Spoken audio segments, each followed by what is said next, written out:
you were practicing obstetrics for 25 years in gynecology and then went back to school. So it's safe to say that your career eclipsed the Women's Health Initiative 23 years ago by several years for sure. So you are one of the probably not very many practicing physicians who have experienced pre-WHI, the 23 years following, and now are going to be a part of what's going to happen, post black box removal, this era that we hope is going to change dramatically, which I think are three very different eras. Would you agree with that? Absolutely. And I'm glad you pointed that out. There were some statistics that were actually obtained, and fewer than 20% of all practicing healthcare professionals, so that would include MDs, DOs, but also nurse practitioners, PAs, they weren't as prolific in terms of their numbers back, 20, 30 years ago, but they were around. But the reality is fewer than 20% of current practicing healthcare professionals were practicing medicine when the Women's Health Initiative came out back, Yeah. in 2002. So what happened after that study, which was utilizing two products blended in most of the patients, which was conjugated equine estrogen, which is derived from the urine of a pregnant horse. So the name of that product was Premarin, for for pregnant, mare for um, mare, a horse, a pregnant horse, and then in for urine. So Premarin. And so that's what they named it, sort of clever in that regard. And it was good at the time because when it was first invented and used, we didn't have human identical estradiol. We didn't have the ability initially to make human hormones that were molecularly identical. So they did what they had to do. They ground up organs from other animals. Like originally, the first estrogen that ever was actually tried out in humans, they took a cow's ovaries and ground them up. And then they took a cow's placenta and ground it up, and that's how they got hormones.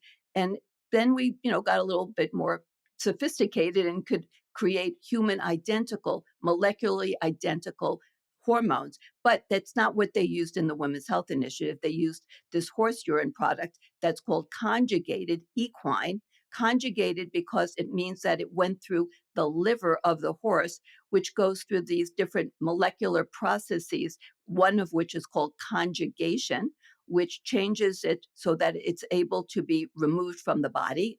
And then it is equivalent for horse and estrogens because it's estrogen, but not human estrogen. And when a human female swallows it, you get all of those horse related estrogens, which never would exist in a human. And most of the rest of it is converted into a form of estrogen called estrone, which is not the same as the ovarian produced estradiol. They're in the same family, but they're not the same. And so they have different effects on the receptors. And then it was combined with a chemical that is considered a progestin. So it's sort of a mimic of progesterone, but it is not. It has different effects. It's really a progesterone endocrine disruptor. And an endocrine disruptor means that it can bind to receptors, but it can do all kinds of different things. It can act as a mimic or it can act as a blocker. It can affect the degradation, the distribution, the receptor function. So it's not the same. It's a different molecule. And that was medroxyprogesterone acetate.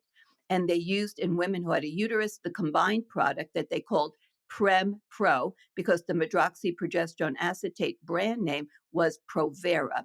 And then women who didn't have a uterus, they used just the estrogen part, which was Premarin.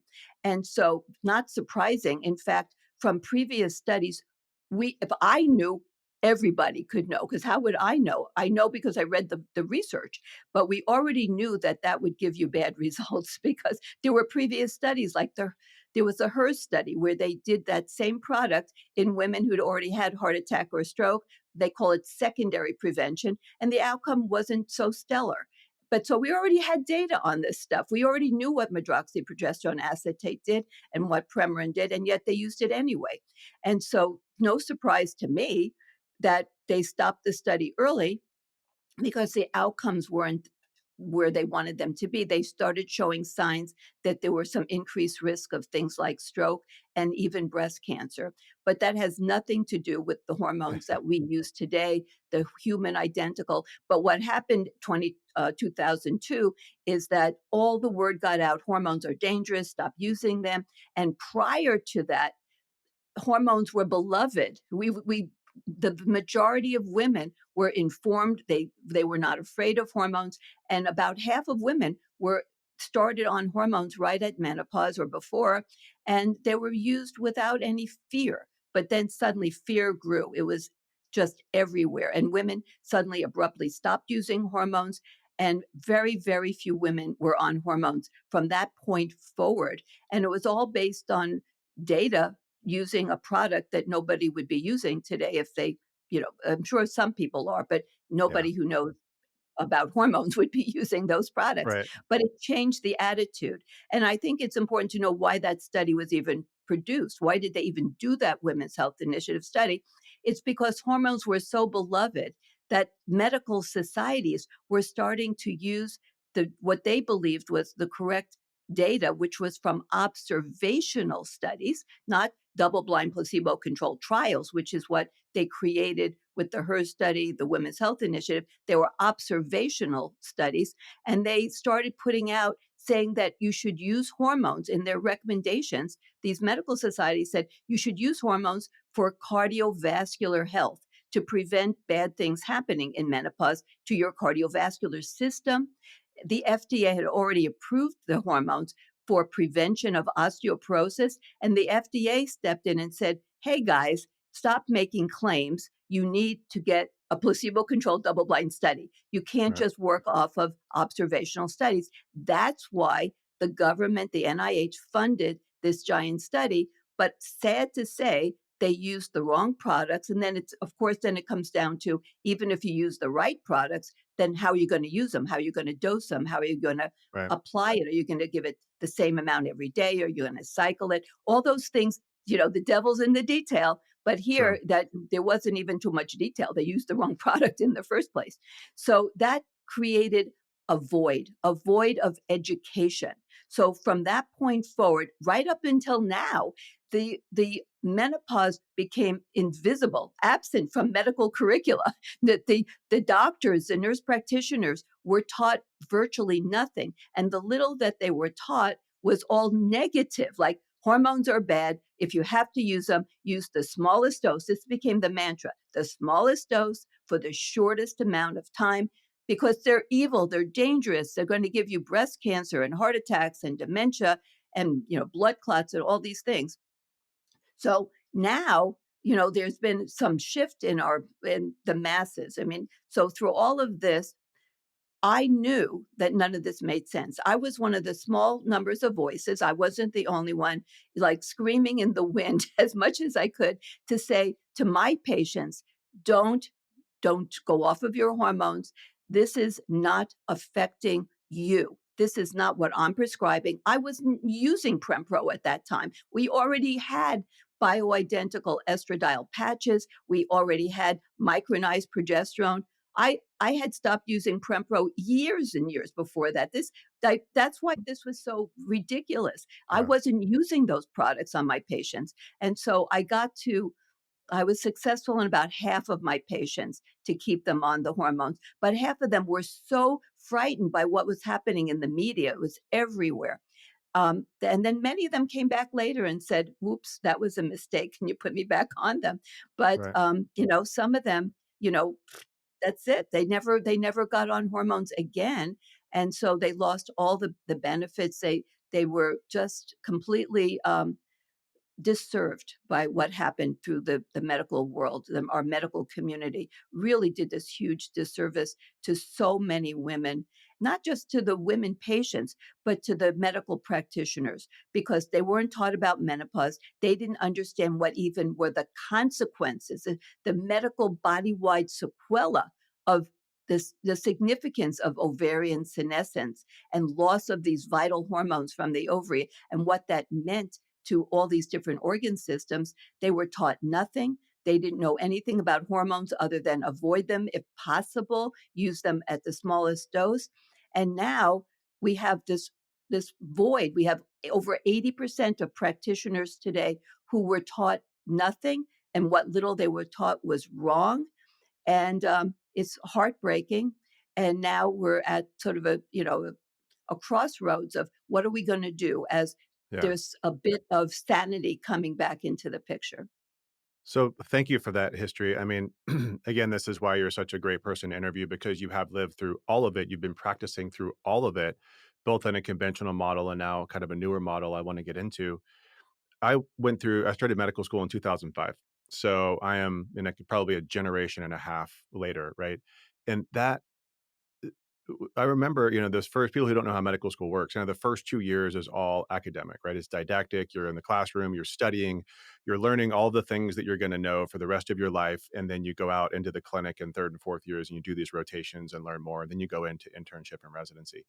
So, we all start the same. The fact that I became an orthopedic surgeon is irrelevant. All medical school is the same for every single subspecialty, regardless of what you end up going into.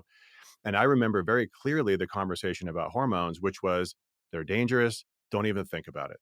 Right? Don't even There think you about it, go. right? Enough said, close the book. Like, probably there was a multiple choice test that was like, "What do you think about the use of hormones?" And the options were like, "Never, ever, should you ever," or "You're crazy, go ahead and use them and you're gonna get sued." And that was sort of like, that was it. And so, obviously, I didn't go down, the OBGYN pathway, although it was actually a near second in my decision making. But I went down orthopedics. We didn't learn anything about hormones, of course, because we're just dumb jocks that like to use power tools. But it was just absent from medical education. And even if you listen to influencers, talk to OBGYNs who again are probably a decade or so younger than you, same thing. They didn't learn anything. So it didn't really matter. Even if they went through OBGYN pathway, they were so busy learning about gynecology and reproductive age women and obstetrics that menopause never really showed up in training. And the very little bit that did show up was not about appropriate use of HRT. And I think that's just become so abundantly clear with all the voices that are out there today. Would you agree with all that? Oh, absolutely. And I have some what we call mid-levels nurse practitioners, PAs that are young. I mean, they're like around 30-ish and they just recently, not long ago, they finished their training. And I said, what did you learn? And it was about the same as what you learned, and that's now going forward. Like more recently, it hasn't changed. That's the scary thing. Right. And yet now they're being thrown out into the world to take care of women, that all these doctors taking care of women. I see patients all the time that went to other OBGYNs. I know they're meaning well, they want to do the right thing, but they're still giving them the same line that came out from the Women's Health Initiative. Don't go on hormones. They're going to give you breast cancer and heart attacks and strokes and blood clots and dementia and all that.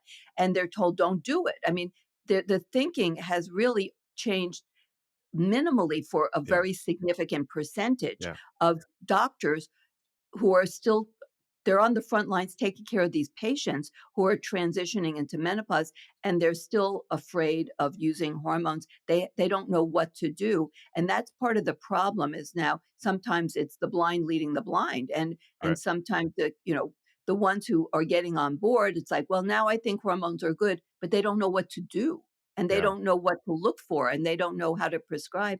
So it's like a whole new, like we have to reinvent the wheel for no good reason, but that's where we are.